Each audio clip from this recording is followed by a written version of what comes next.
this is our third experiment. The same mix of the soil sample after we are done with liquid limit. So we have to turn it to plastic condition. In order to do that, normally we will take some soil sample and then put in our pump, and then we sprinkle with the remaining dry soil that we sieve. Okay, because we want to make sure that the soil is no more stick to our hand, so that we can shape the sample after this. Okay.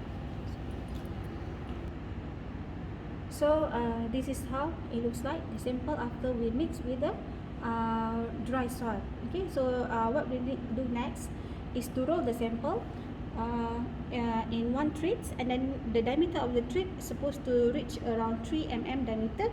And then in order to ensure that the soil is already reached to its plastic state, we have to ensure that along the threads we can see fine cracks.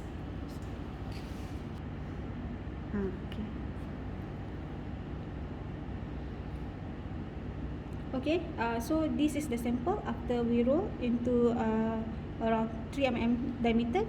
And then if you see the fine cracks along the threads, so